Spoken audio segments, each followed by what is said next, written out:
परिवार में हुआ और मेरा जन्म पौड़ी गढ़वाल में हुआ। और मुझे याद है जब मैं छोटा था तब से मेरी मम्मी के अंदर एक आत्मा का वास था और हम सब लोग उस आत्मा की पूजा करा करते थे, क्योंकि हमें ये बताया गया था कि वो परमेश्वर है, वो देवी है। और एक रात जो मुझे अच्छे से याद है, उस रात 3 बजे मेरी नींद खुली, क्योंकि मैंने अपनी मम्मी की चिल्लाने की आवाज़ सुनी। और जैसे ही मैंने आंखें खोला तो मैंने देखा कि मेरे जो पिता हैं वो मेरी मम्मी के सामने घुटने टेके हुए हैं। और उस समय उस आत्मा ने मेरी मम्मी के ऊपर पूरा कब्जा किया हुआ था और उनके हाथ में खुकरी थी। और मेरे जो पिता हैं वो भीख मांग रहे थे और समय मांग रहे थे कि जो चढ़ावे उस आत्मा ने मांगे थे वो चढ़ावे चढ़ाने में मेरे पापा असमर्थ रहे उस समय के बीच में। और मुझे याद है कि हमारे तीसरा सेमेस्टर चल रहा था और अगले दिन हमारा इंजीनियरिंग ड्राइंग का एग्जाम था और उस रात 1 बज रहे थे और हम सब पढ़ाई कर रहे थे। और जैसे ही मैंने अपनी आंखें बंद करी, जैसे ही मैंने बिस्तर पे अपने आंखों को बंद किया, अचानक मुझे दरवाजे में नॉक सुनाई दिया। और जब मैंने आंखें खोली तो कोई भी उस कमरे में नहीं था। वो एक आत्मिक एक्सपीरियंस था, उस समय मुझे वो पता नहीं था। और जैसे ही मैं दरवाजे की तरफ गया और खोला मैंने दरवाजे को, तो मैंने वहाँ पे एक स्त्री, एक औरत के फिगर को देखा, मगर वो इंसान जैसी दिखती तो थी मगर इंसान नहीं थी, क्योंकि उसकी जो आंखें थी वो जैसे ब्लैक होल होता है वैसे थी। और वहाँ पे मुझे टेंजिबल हेट्रेड, टेंजिबल जो नफरत है वो मुझे महसूस हो रही थी।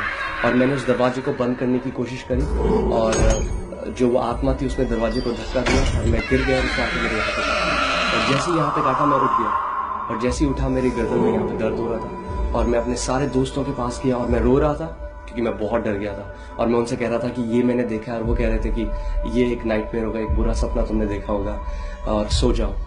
और सुबह तक मैं सो नहीं पाया। तो मैं जितनी आरतियाँ, जितनी प्रार्थनाएं, जितने मंत्र मुझे याद थे मैं वो सब बोलने लग गया, मगर मुझे सुबह 4 बजे तक जो है मेरे को नींद नहीं आई। और अगली सुबह जब मैं कॉलेज गया उस दिन मुझे दौरा पड़ा और मैं कॉलेज में गिर गया। और उसके बाद मुझे जो दौरे पड़ने हैं वो शुरू हो गए। मुझे डॉक्टर्स के पास ले जाया गया और बार बार जो मेरे दौरे हैं वो बढ़ते गए। और फिर मेरी ज़िंदगी ऐसी चल रही थी कि मैंने इंजीनियरिंग छोड़ दी थी और मैं केवल घर पे ही था, मेरे पास कोई नौकरी नहीं थी। और फिर एक दिन मेरा एक दोस्त भरत गुजराल मुझसे मिलने के लिए आया और मुझे बताने लग गया कि मेरा जीवन बदल गया है। और उसने कहा कि एक व्यक्ति ने उसे प्रभु यीशु मसीह के बारे में बताया जो ड्रग एडिक्ट था, और जब वो मर रहा था तो प्रभु यीशु मसीह ने उसके कमरे में आया और उससे बातचीत करी और उसे नया जीवन दिया। और जैसी भरत ने मुझे ये बात बताई, वो सारी पुरानी मेमोरी, वो सारी यादें, जब मैं परमेश्वर के साथ वो कनेक्शन, वो रिश्ता चाहता था, वो सारी आ गई। और मैंने भरत से कहा कि मैं भी चाहता हूँ उस व्यक्ति से मिलना। उस व्यक्ति ने कहा कि क्या तुम एक चेंज चाहते हो अपने जीवन में? और वो एक ऐसे शब्द थे जो मेरे अंदर, मुझे ऐसा लगा कि उन शब्दों ने मुझे हिट किया और मैंने कहा हाँ, मैं एक बदलाव, एक चेंज चाहता हूँ अपने जीवन में। तो उस व्यक्ति ने कहा क्या तुम अपना दिल खोलोगे, क्या तुम प्रभु यीशु मसीह को अपने दिल में जगह दोगे? और सच बताऊं तो मेरे लिए इस बात का कोई महत्व नहीं था, क्योंकि मैं पहले ही इतने सारे देवी देवताओं को मानता था। तो अगर मैं यीशु मसीह को भी अपने दिल में जगह देता तो इसमें कोई बड़ी बात नहीं थी। तो मैंने कहा हाँ, आप जो बोलेंगे मैं वो करूँगा। तो उन्होंने कहा कि क्या तुम प्रार्थना मेरे साथ करोगे? और उन्होंने मेरे साथ एक प्रार्थना को दोहराया और उन्होंने मेरे साथ एक प्रार्थना को किया और मैंने उस प्रार्थना को दोहराया और मैंने कहा प्रभु यीशु मसीह, मैं अपना दिल आपके लिए खोलता हूँ, आप मेरे अंदर आके रहिए। और उस रात मेरा वैसे ही आत्मिक अनुभव हुआ जैसे मेरठ में हुआ था 1 साल पहले, जब मेरे को दौरे आने शुरू हो गए। और उस रात जैसे ही मैंने आंखें बंद करी, मैंने देखा कि मुझे मम्मी की अपनी चीखने की आवाज़ सुनाई दी। तो मैं भाग के जब उनके कमरे में गया तो मैंने वहाँ देखा कि वही आत्मा, वही दुष्ट आत्मा जो मुझे सताया करती थी, वो मेरी मम्मी के बगल में बैठी है। और मेरी मम्मी जो है डर के काँप रही है। और उससे पहले जब भी मेरा सामना उस आत्मा से होता था मैं बहुत ही डर जाता था। और उस आत्मा के चेहरे में मैं एक हंसी देखता था कि मैं डर रहा हूँ और वो उस चीज से बहुत खुश है। मगर इस बार जैसे ही उसने मेरे को देखा वो एकदम डर गई और एकदम कांपने लग गई और कमरे से बाहर भाग गई, जैसे उसने मुझे नहीं किसी और को देखा। और क्योंकि ये आत्मिक अनुभव था, वापस जैसे ही मैं अपने सेंसेस में आया मैं रोने लगा, क्योंकि मुझे कुछ भी नहीं समझ में आया कि क्या हो रहा था। और उस समय मुझे एक बहुत ही तेज मगर बहुत ही एक प्रेम भरी हुई आवाज़ अपने कमरे में सुनाई दी। और उस आवाज़ ने कहा, मेरे बेटे, क्या तू नहीं समझा कि यह अनुभव मैंने तुझे क्यों दिया?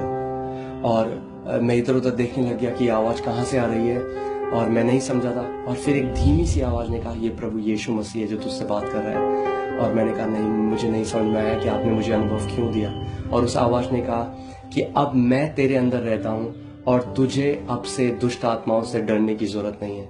और वो दिन था और आज इस बात को 11 साल हो चुके हैं, मुझे एक भी बार दौरे नहीं आए, कभी फिट्स नहीं आए, और उस आत्मा ने मेरी मम्मी के अंदर आना बंद कर दिया। और मेरी मम्मी जो हमेशा बीमार रहती थी, आज पूरी रीति से चंगी है। और जो कोई भी मेरी आवाज को सुन रहा है, मैं इस समय आपको एक चुनौती देना चाहता हूँ। अगर आप सच में परमेश्वर को तलाश रहे हैं, अगर आप सच में जानना चाहते हैं कि वो परमेश्वर कौन है जिसने इस ब्रह्मांड को बनाया, तो आप सच में एक प्रार्थना को करिए और आप करिए, परमेश्वर जो तूने इस ब्रह्मांड को बनाया है, जो जीवित परमेश्वर है, मैं उसे जानना चाहता हूँ। और जब आप ऐसा करेंगे तो परमेश्वर अपने सत्य को आपके ऊपर प्रकट करेगा और आप उसे पालेंगे।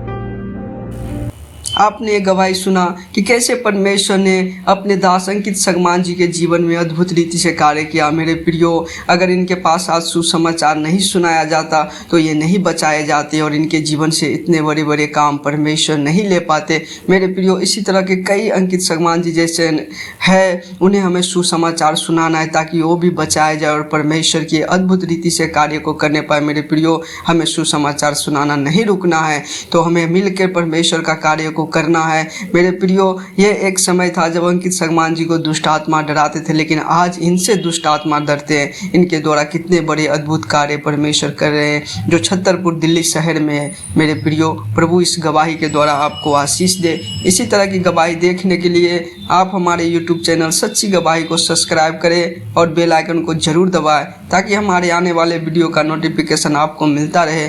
फिर मिलते हैं अगले वीडियो में, तब तक के लिए जय मसीह की।